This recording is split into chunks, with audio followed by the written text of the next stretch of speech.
अस्सलाम वालेकुम नाज़रीन कराम, इस वक्त मुल्क की सियासत का पारा इंतहाई अरूज पर है। अहम फैसले किए जा रहे हैं, अहम मुलाकातों का सिलसिला भी जारी है। आज के इस व्लॉग में नाज़रीन आपके सामने एक इंतहाई अहम मुलाकात का अहवाल रखना चाहता हूँ। कल रात एक अहम शख्सियत इमरान खान साहब से बनी गाला में मिली हैं। ज़ाहिर सी बात है, कल इलेक्शन कमीशन के फैसले के बाद इमरान खान इंतहाई सोचो बचार में मगन हैं कि किस तरह उनका बयानिया था, जो अपने मुखालफिन को मनी लॉन्ड्रर कहते थे, जो उनको चोर कहते थे, डाकू कहते थे, गद्दार कहते थे। कल इलेक्शन कमीशन ने ये वाज़े तौर पर लिखा कि इमरान खान सादिक और अमीन नहीं रहे। इमरान खान का जो हल्फनामा था वो झूठा, बिल्कुल झूठा साबित हुआ। इमरान खान ने और पाकिस्तान तहरीक इंसाफ ने अपने जो अकाउंट्स थे गैर मुल्की, जिनसे वो फ़ंड ले रहे थे, पाकिस्तानी आइन के तहत, पाकिस्तान के कानून के तहत वो इंतहाई गलत है और उसको ममनुआ करार दिया है इलेक्शन कमीशन की जानिब से। वो साबित हुआ है कि इमरान खान के ऊपर जो इल्ज़ामात थे अकबर अस बाबर के और दीगर जो फरीक थे, उनके इल्ज़ामात भी दुरुस्त साबित हुए हैं। उस फैसले के बाद इस वक्त बनी गाला सियासी फैसलों का मरकज़ बन चुका है। अहम फैसले किए जा रहे हैं। उस शख्सियत से मुलाकात के बाद वो शख्स बनी गाला से निकले हैं। उन्होंने अपने प्रेस कॉन्फ्रेंस में ये कहा कि ये सियासी मैदान है, इसको कबड्डी का मैदान ना बनाए। कबड्डी मैदान में एक दूसरे के पाँव खींचे जाते हैं। उनका ये अंदाज़, उनका ये जो बयानिया था वो ये बता रहा था कि एक दूसरे के पाँव ना खींचें बल्कि सीज़ फायर की तरफ जाएं। अब वो शख्सियत बनी गाला से निकले हैं, 5 स्टार इस्लामाबाद के एक होटल में रुके और उन्होंने शहबाज शरीफ को फ़ोन किया कि मैं आपसे जनाब मिलना चाहता हूँ। वो शख्सियत मियाँ नवाज शरीफ, मियाँ शहबाज शरीफ के भी इंतहाई दिल के करीब हैं। शहबाज शरीफ साहब ने कहा कि कोई इस मुलाकात में हर्ज वाली बात नहीं है, मैं आपसे मिल सकता हूँ। वो शख्सियत शहबाज शरीफ साहब के पास गए हैं। उनने कहा कि ये मुलाकात जो मैं करने आया हूँ इसमें इमरान खान का रज़ा भी शामिल है। वो चाहते हैं कि अब कोई दरमियानी रास्ता निकले। मुल्क इस वक्त खाना जंगी का शिकार है, मुल्क की मईशत जो है डाउनफॉल का शिकार है, सियासी बहरान की तरफ मुल्क मज़ीद बढ़ने का इम्कान है। आप ऐसा करें, अब कोई दरमियानी रास्ता निकालें।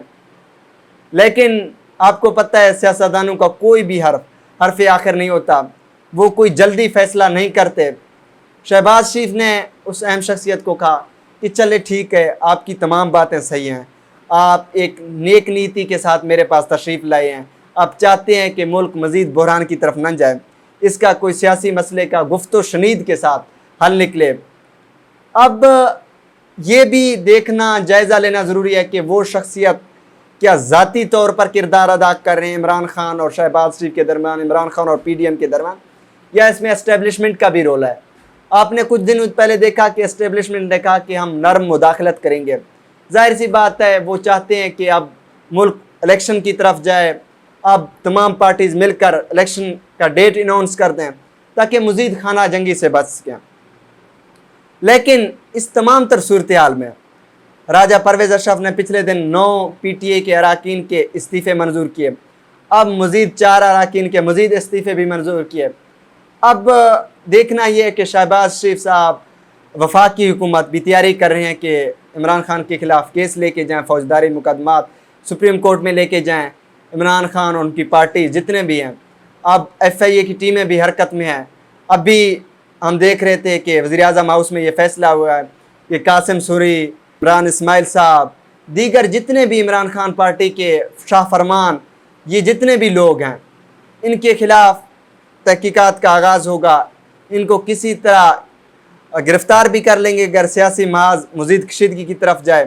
तो ये जो इल्ज़ामात इलेक्शन कमीशन जो अकबर अस बाबर लेके गए थे, उन इल्ज़ामात साबित होने के बाद वो अब वफाकी हुकूमत का ये इरादा है कि जो पाकिस्तान तहरीक इंसाफ है उसको किसी तरह सुप्रीम कोर्ट से कालादम करा दें, इमरान खान को डिस्क्वालीफाई कर दें, PTA को एक शदीद झटका लगाएं। लेकिन अब ये तमाम तर मामलात देखना आने वाले दिनों में क्या होगा। इमरान खान भी सियासी मैदान के बड़े खिलाड़ी हैं। वो मकबूलियत के लिहाज से इस वक्त उनका जो बयानिया है वो नौजवानों में, बुज़ुर्गों में, बच्चों में वो जो रजीम चेंज का एक बयानिया है, हम कोई ग़ुलाम हैं, अमेरिका कौन है वो हमारे मुल्क में आकर मुदाखलत के, اس طرح کے جتنے بیانی ہیں عمران خان کے ایک عرصے تک شدید عوام کے دلوں میں گھر کر چکے ہیں، لیکن الیکشن کمیشن کے فیصلے کے بعد اب دیکھنا یہ کہ وفاقی حکومت کا رویہ کیا ہوتا ہے۔ عمران خان صاحب کل الیکشن کمیشن کے سامنے بھی دھرنا بھی دیں گے، چونکہ انہوں نے پہلے بھی اعلان کیا تھا چیف الیکشن کمیشنر کے خلاف، الیکشن کمیشن کے فیصلے کے خلاف، اور اب سوچ رہے ہیں کہ وہ اسلام آباد ہائی کورٹ میں ایک پٹیشن بھی لے کے جائیں الیکشن کمیشن کے خلاف۔ اب یہ دونوں اداروں کو لڑانے کے چکر میں ہے۔ اب اس صورتحال میں سیاسی میدان، سیاسی جو کھڑا ہے، مزید گرم ہونے کا اندیشہ ہے۔ اگر وفاقی حکومت رزسٹ کرتے ہیں، عمران خان کے خلاف چارج شیٹ دائر کرتے ہیں، عمران خان کو اریسٹ کرتے ہیں، عمران خان کو ڈسکوالیفائی کرتے ہیں، یا پاکستان تحریک انصاف کے خلاف مزید کیس کھولتے ہیں، وہ جو اہم شخصیات کا جو بیانیہ ہے، وہ جو اس چیز کے شہباز شریف کے ساتھ ملنے گئے تھے، اگر وہ اس پر عمل نہیں کرتے تو ظاہر سی بات ہے سیاسی میدان کے گرم ہونے کا مزید اندیشہ ہے۔ لیکن اس چیز کے لیے ہمیں آنے والے وقت کو انتظار کرنا پڑے گا کہ اب آنے والے دنوں میں کیا ہوتا ہے۔ دیکھتے ہیں عمران خان کے خلاف کیس مزید وہ جاری کریں گے، عمران خان کے خلاف وفاقی حکومت کا کیا طریقہ کار ہوتا ہے۔ اس سب کے لیے ہمیں مزید انتظار کرنا پڑے گا، اور ہم آنے والے ویلاگ میں ان تمام معاملات کے حوالے سے آپ کے ساتھ شیئر بھی کریں گے اور تمام معاملات ڈسکس بھی کریں گے۔